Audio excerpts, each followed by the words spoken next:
Halo sobat, kembali lagi bersama Lintas Waktu.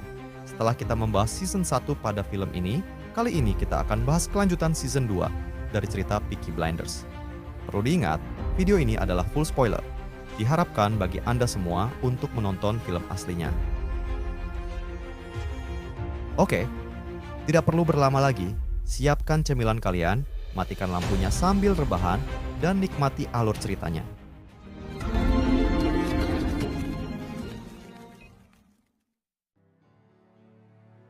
Setelah pembakaran foto raja, Mr. Campbell sedikit kesulitan atas langkahnya dan akhirnya meminta pertemuan pribadi pada Thomas. Dan itu baru awalan saja. Well, if the city is peaceful, business can thrive. So we around the sea, I'm saying.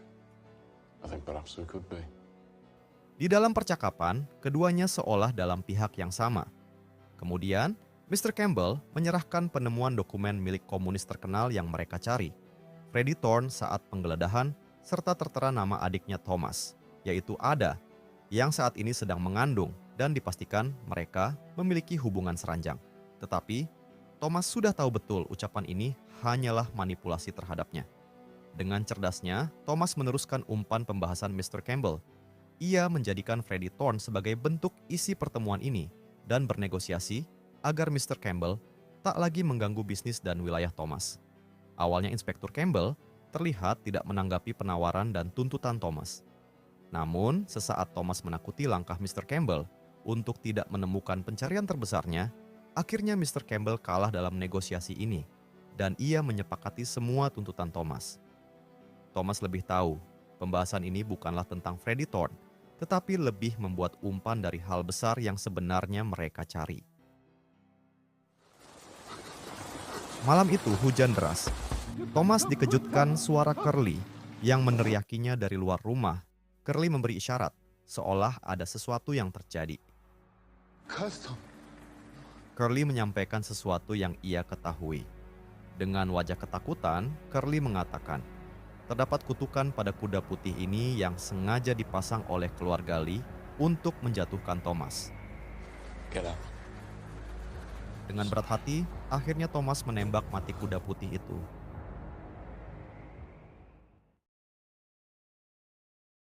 Kesedihannya membuat Thomas tidak kunjung pulang ke rumah. Ia mendatangi pub Garrison untuk menenangkannya. Meski pub sudah tutup, Grace tetap membukakan pintu untuknya. Kali ini, suasana malam yang dingin menambahkan kesan yang hangat, di mana dua insan bertemu di dalam bangunan klasik yang intrik dan hanya ada mereka berdua dengan cahaya penuh romantis. Akankah butir-butir cinta tumbuh di antara keduanya setelah ini? I won't be wearing a cheap dress. And I asked you to let me sing. Since when?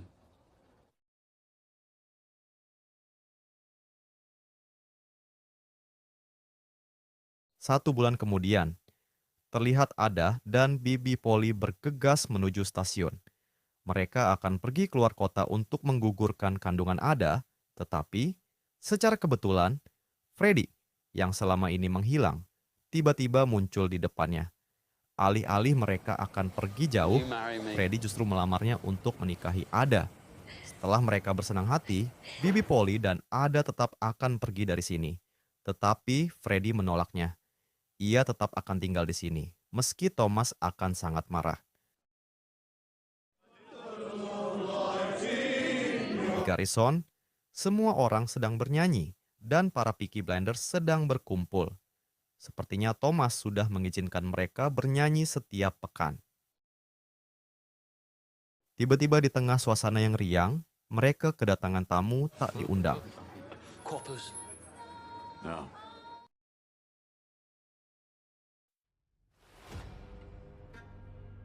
Itu adalah Mr. Kimber. Dia adalah bos bandar judi pacuan kuda resmi yang menguasai London. Is there any man here named Shelby? Kedatangannya untuk membongkar kuda milik Peaky Blinders, yaitu Monaghan Boy.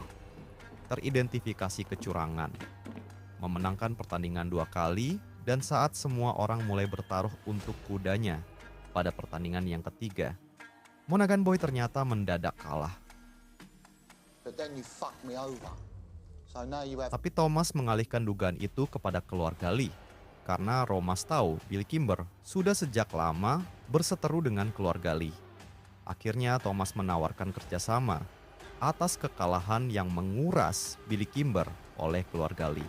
Mr. Kimber. Police are attacking your bookies and taking your money. Your men can't control them. You need help.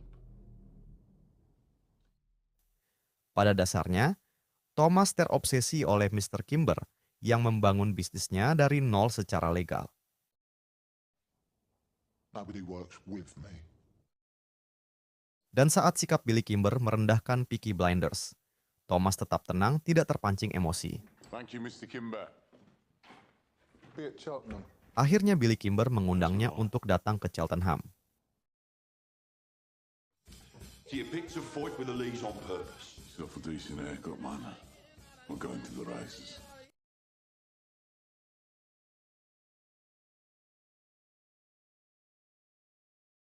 Esok harinya, Thomas datang kembali ke pub. Seperti biasa, Grace sudah stay di sana lebih awal sebagai pelayan. Tapi Thomas tidak sendiri, ia kedatangan dua orang tamu yang ucapnya perwakilan dari rakyat Irlandia, IRA. Who said you had business? Kabar isu yang menyebar dari para It's buruh, delicate, Mr. Peaky Sheriff. Blinders lah yang mencurinya. Tetapi dua orang itu tidak mengintimidasi Thomas, mereka tetap bertanya dengan baik. Dengan lokasi pabrik yang lebih dekat dengan Peaky Blinders, artinya kemungkinan ini bisa terjadi, bisa juga tidak. Bahwa Peaky Blinders mengetahuinya. But who do you speak? People of Ireland. The Irish Republic and our... Mereka bertanya lebih serius, menekan Thomas yang kemungkinan bisa saja ada kaitannya. Dan seperti biasa, dengan gayanya Thomas mengaluri pembahasan ini. Karena dalam pembicaraan itu, Thomas anggap tidak relevan dan terkesan tidak serius. Akhirnya Thomas meminta mereka pergi. Tetapi, perbincangan itu bukan hanya mereka bertiga yang mengetahuinya. Grace pun ikut menguping pembicaraan itu. To match his handkerchief. Whose handkerchief?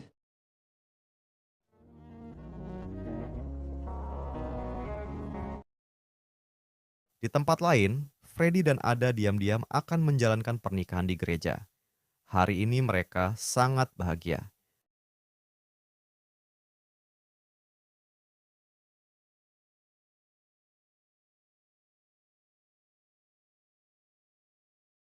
Dan secara tidak terduga, ternyata Grace mengikuti dua orang yang datang menemui Thomas di pub Garrison sebelumnya. Grace ingin tahu siapa oknum yang mencari misi rahasia ini selain dia dan Inspektur Campbell.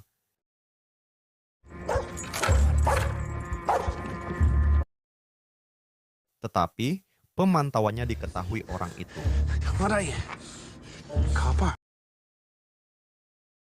Dan secara tidak sengaja, Grace justru membunuhnya.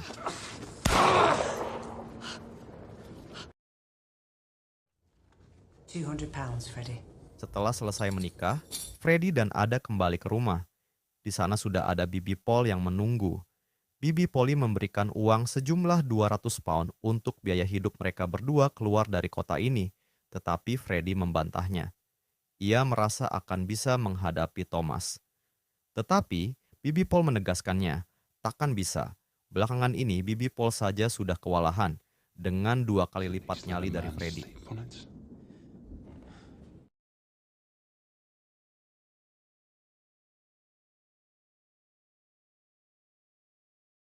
Di waktu senggang, Thomas menyempatkan diri untuk datang ke pasar. Ia mencari jas yang cocok untuknya. Tidak sengaja, Thomas menyentuh jas yang sudah dibeli oleh Tuan Kimber. Secara waktu yang bersamaan, Billy Kimber datang untuk mengambil jasnya. Dan sekali lagi, Thomas mengingatkan tentang rencana keluarga Lee yang akan mengacaukan keuangan Billy Kimber di pacuan kuda. With Arthur as well. What's wrong with bloody Arthur? He's got the Flanders Blues account. Saat Thomas kembali, John menyampaikan, Arthur membuat Flanders sedih lagi. Thomas segera menyusul Arthur ke gereja. Arthur sangat bersedih mengingat ia adalah presiden di kelompok ini. Tetapi, di sisi lain, banyak hal yang Arthur tidak tahu jawabannya dari sekian pertanyaan orang-orang di sekitar. Bloody gods, Tommy! Pertanyaan datang dari tiap sudut, tentang ada yang sudah menikah, dan siapa yang membunuh Paddy yang mencari keberadaan senjata dari pabrik BSA. I have a surprise for you. Tetapi di balik kesedihan Arthur, Thomas sudah mempersiapkan kejutan besar untuknya. Dengan langkah yang terhuyung penuh keputusasaan, Arthur terpaksa mengikuti Thomas. You've always wanted Arthur. Ternyata, Thomas membeli pub Garrison milik Harry. Dan saat itulah, pub bar ini resmi menjadi milik Peaky Blinders yang akan diatasnamakan kepada Arthur. How do we know it's for sale? Everything's for sale to us, Arthur. Dari sinilah kita bisa mengenal bagaimana sosok Thomas yang sebenarnya. Meski banyak masalah yang cukup larut, ia memendamnya sendiri.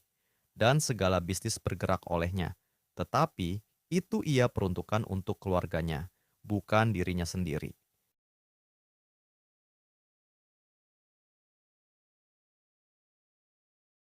Beralih ke Thomas, yang lalu mencari Freddy untuk menyelesaikan masalahnya. Thomas mendapat tekanan dari Campbell tentang janji Freddy yang takkan kembali ke kota ini.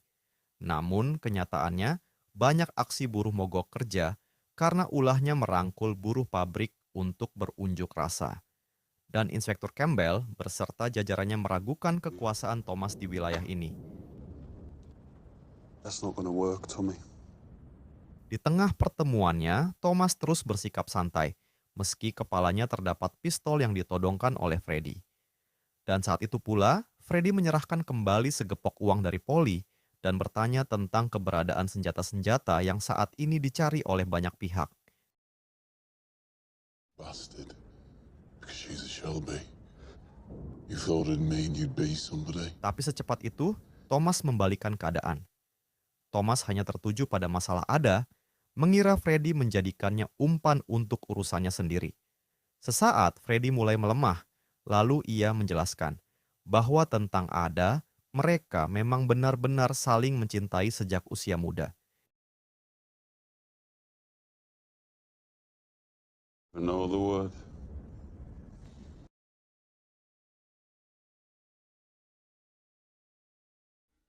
Hari ini, Thomas dan Grace saling mempercantik diri. Karena hari ini adalah hari di mana Thomas dan Grace akan pergi bersama ke Cheltenham untuk menghadiri pacuan kuda Billy Kimber.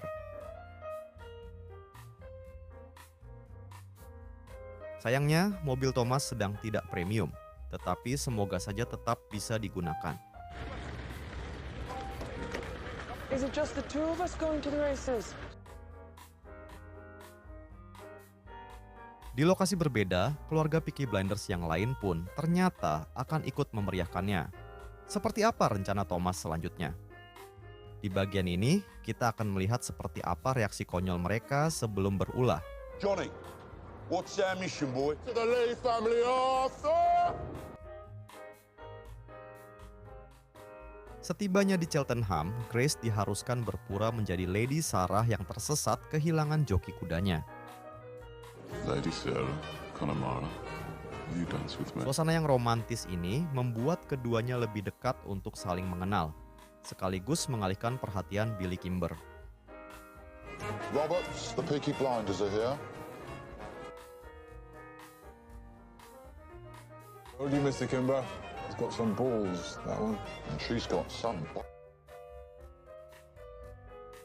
Beralih ke para Peaky Blinders, ternyata sudah siap beraksi di toilet. Mereka menarik kembali uang-uang hasil rampasan bertaruh milik orang lain dari tangan keluarga Lee, di mana uang itu akan dikembalikan seluruhnya kepada Billy Kimber. Mereka merampas kembali dengan cara yang brutal, By order of the Peaky Blinders. terutama Arthur, orang yang sangat berfantasi dengan kekejamannya. Lalu mereka menyerahkannya kepada Thomas. Hal ini Thomas lakukan bermaksud untuk mendapatkan perhatian penuh dan dorongan dari Billy Kimber.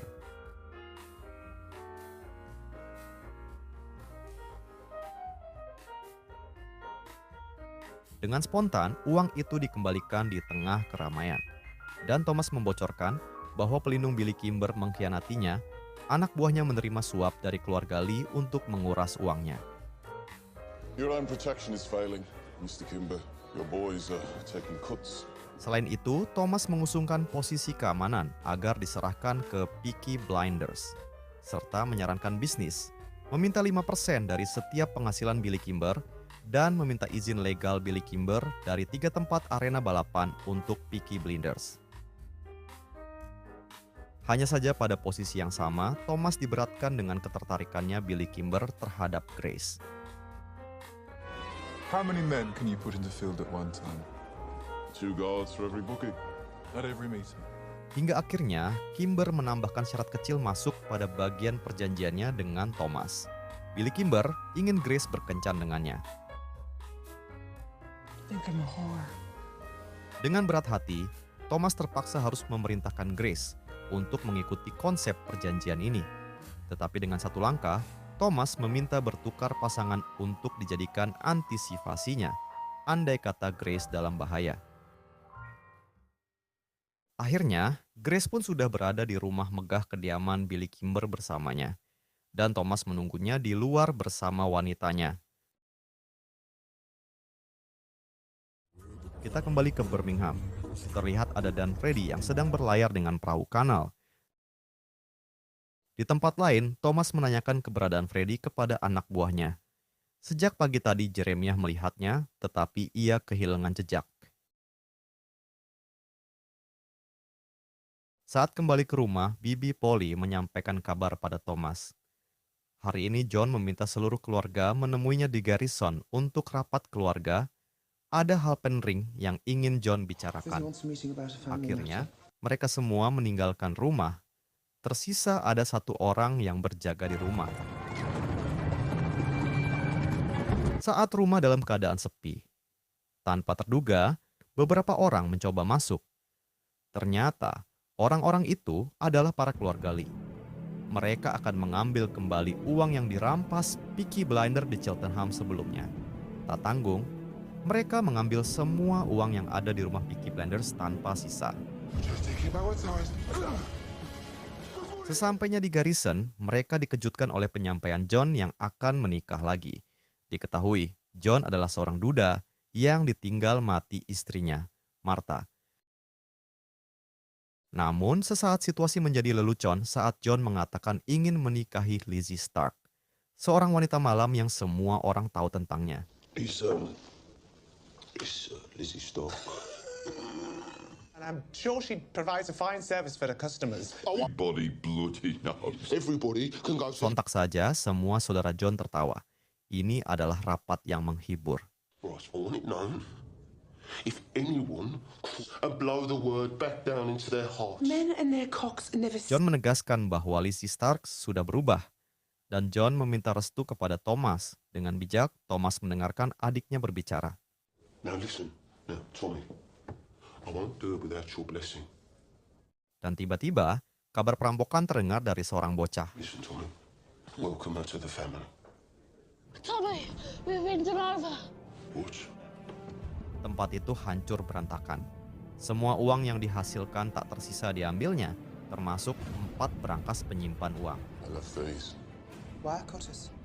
Why would they leave wire cutters? Lalu, Thomas menemukan sesuatu yang tertinggal dari mereka. Pemotong kabel. Ya, Thomas ingat sesuatu tentang itu saat perangnya di Prancis. Hanya 1 orang dari keluarga Lee yang bergabung perang bersama Thomas. Dan ia tahu soal perangkap yang dulu Thomas gunakan. Tidak lain adalah Erasmus, anak haram dari keluarga Lee. Boys, no, nothing here. Tapi Thomas yakin sesuatu. Peledak itu bukan ia simpan di sini. Peledak itu dibuat untuk Thomas. Lalu di mana Erasmus memasangnya? Thomas segera mungkin menuju garasi mobilnya. Didn't stay exactly where you are. Dan di sana ada Finn, adik bungsunya yang sedang bermain. Seketika situasi membuatnya tegang. Thomas menyuruh Finn keluar seperti saat ia masuk ke dalam mobil. Dan akhirnya... benar saja, peledak itu terpasang di mobilnya. That's why you should never pretend to be me.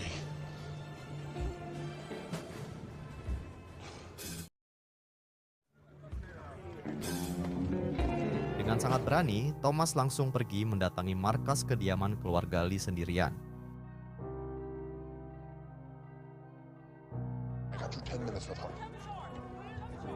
Ia ingin mengetahui apa maksud tujuan keluarga Lee yang sebenarnya, hingga mereka membahayakan nyawa seorang anak kecil. Tapi kita semua yakin Thomas punya caranya sendiri untuk membalasnya dengan cerdas. Anyway, I didn't come here to lie. This war is cutting us all off. Thomas tak menginginkan perang ini terjadi, mengingat keluarga Lee masih bersaudara dari pihak ibunya. Kedatangan Thomas kali ini sekaligus memberi usulan. Ia punya banyak orang pintar, tetapi Thomas butuh anak buah yang kuat juga untuk menjatuhkan Billy Kimber.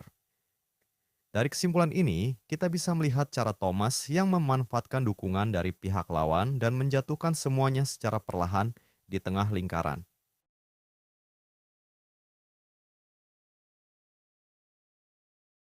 Setelah masalah yang satu selesai diredakan, kali ini berpindah pada masalah yang lain. Pada malam harinya, Thomas menemui Inspektur Campbell untuk memberi sebuah alamat, di mana alamat itu milik Stanley Chapman, seorang komunis yang terlibat dalam gerakan buruh dan aktivitas politik sayap kiri di Birmingham. Inspektur Campbell menangkap Stanley Chapman. Karena selain pencarian senjata, Campbell juga sedang menjalankan misi dari pemerintah Inggris untuk menumpas gerakan revolusioner dan kelompok radikal yang dianggap sebagai ancaman. Dan Chapman dicurigai terlibat dalam aktivitas subversif yang berpotensi mengganggu stabilitas negara di atas Freddy.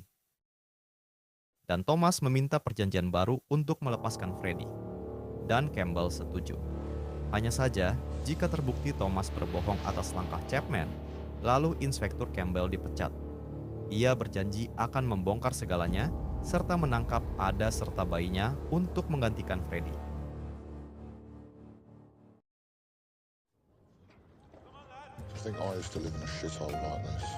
Menjelang pagi, Billy Kimber berkunjung ke rumah Thomas. Ia melihat situasi dan tempat perjudian kuda milik Thomas dan merekrut anggota Thomas yang akan mengatur teknis tempat perjudian Billy Kimber di kemudian hari. Banyak cara kerja Peaky Blinders yang menjadi lirikan Mr. Robert dan Billy Kimber.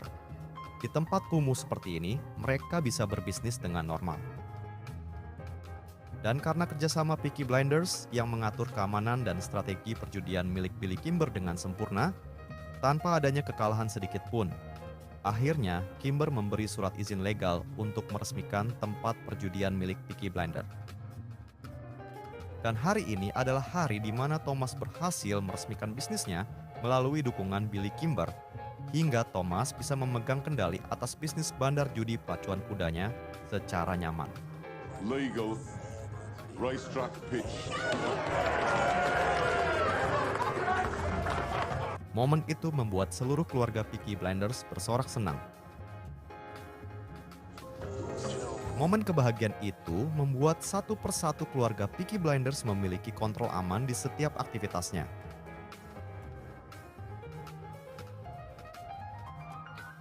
Dan saat itu, Grace sedang menggali informasi tentang tempat penyimpanan barang selundupan yang menjadi tempat rahasianya para Peaky Blinders melalui Arthur. Your brother doesn't obey the law, but he has rules. Precise man. Di samping Peaky Blinders yang sedang berbahagia, tetapi tidak dengan Stanley Chapman. Inspektur Campbell ternyata sedang habis-habisan menghukum Stanley Chapman untuk membuka informan tentang gerakan komunisnya. Sayangnya, seluruh informan yang diterima tidak sesuai yang diharapkan. Dan apa yang akan dilakukan Inspektur Campbell selanjutnya terhadap Thomas? Keep going, that's right. Berganti malam. Di tempat kediaman Peaky Blinders, situasi dibuat panik oleh keadaan Ada yang sudah terasa akan melahirkan. Di mana pada saat itu hanya ada Bibi Polly. Mereka mencoba membantu Ada untuk melahirkan. Dan kabar itu sampai pada Freddy. Ia berlari sekuat mungkin. Tapi saat Freddy sudah sampai, syukurnya bayi Ada sudah terlahir sehat dan selamat, dan Freddy menjadi ayah dari anak lelakinya. Namun keadaan mulai tercengang. Saat baru saja berbahagia, ternyata polisi datang menangkap Freddy. It's a boy. But the police came and took his father away. Dengan sikap marah yang membara, kemudian Bibi Polly menyusul Thomas ke pub dan dengan spontan mengira Thomaslah yang melaporkannya.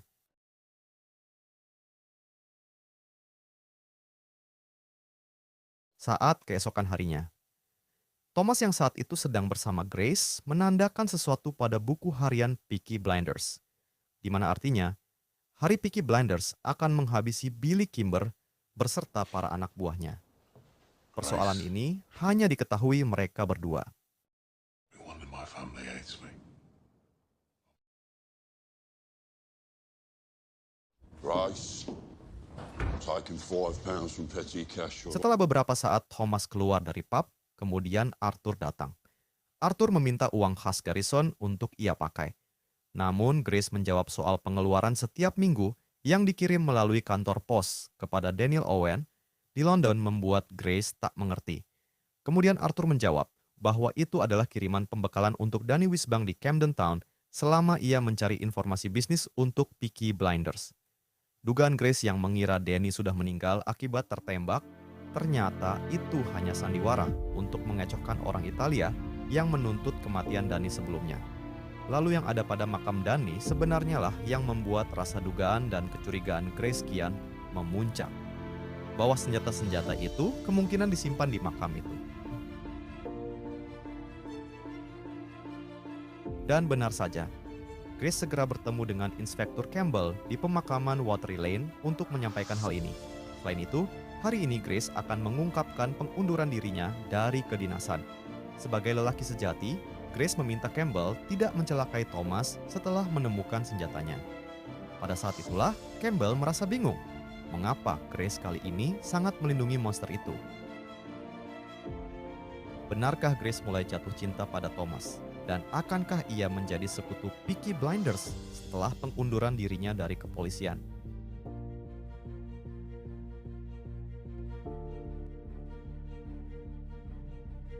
Setelah Grace kembali ke pub, di sana juga sudah ada Thomas. Seperti yang kita lihat, situasi Thomas yang terlihat sedang kacau. Tapi, lagi-lagi seorang yang tak diundang muncul menghampiri Thomas. Siapakah dia? Orang itu adalah Byrne dari Armagh Selatan. Ternyata dia adalah sepupu dari Ryan, orang yang bermulut besar yang sebelumnya pernah datang pada Thomas untuk menyelidiki senjata dari pabrik BSA yang hilang. Kemudian ia tewas tertembak oleh Grace saat mengikutinya.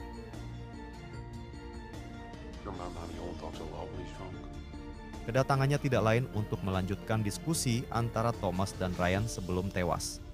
Byrne juga menyampaikan bahwa Danny berbicara tentang rahasia Peaky Blinders yang memiliki senjata curian itu. Namun, Thomas mengalihkannya. Setiap orang selalu membual saat mabuk whisky, termasuk Danny.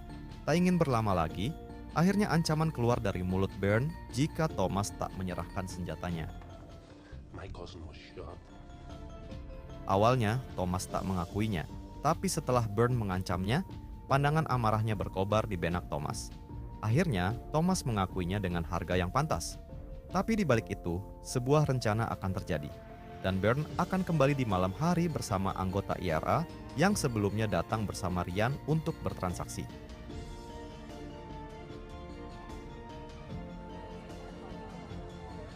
Tetapi, sebelum transaksi itu terjadi, Thomas lebih dulu menemui Inspektur Campbell, mencari tahu siapa orang yang bernama Byrne.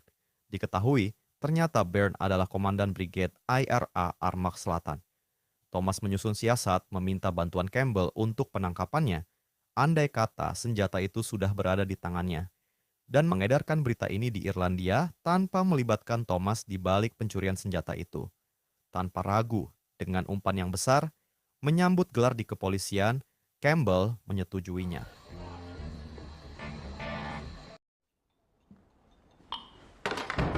Tiba saatnya menjelang malam. Dengan tergesa-gesa, Thomas mempersiapkan rencana untuk menahan cara mereka yang Thomas ketahui akan membunuhnya setelah mereka mendapatkan lokasi senjata itu disimpan. Di Garrison, hanya ada Grace. Dan Thomas meminta Grace membantu menahannya dari balik pintu menggunakan senjata, tetapi tanpa menembaknya. Tepat saat lonceng St. Andrew berdentang, dua anggota IRA termasuk Byrne datang. Tanpa basa-basi lagi, Byrne langsung meminta titik lokasi senjata itu disimpan. Lalu Thomas meminta uangnya. Sesaat mereka menyerahkan uang dan Byrne menerima lokasinya. Benar saja dugaan Thomas, mereka langsung menodongkan senjata. You thick fucking tinker. Do you think we'd let you live? Tetapi, dengan karakter yang santai, Thomas meneguk segelas bir lebih dulu. Hingga akhirnya,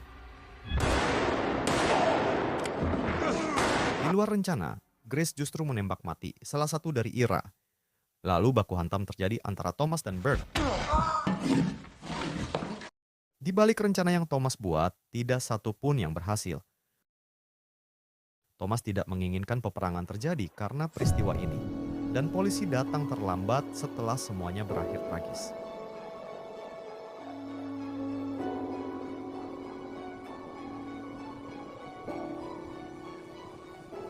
Well, he looks like he was killed by a wild.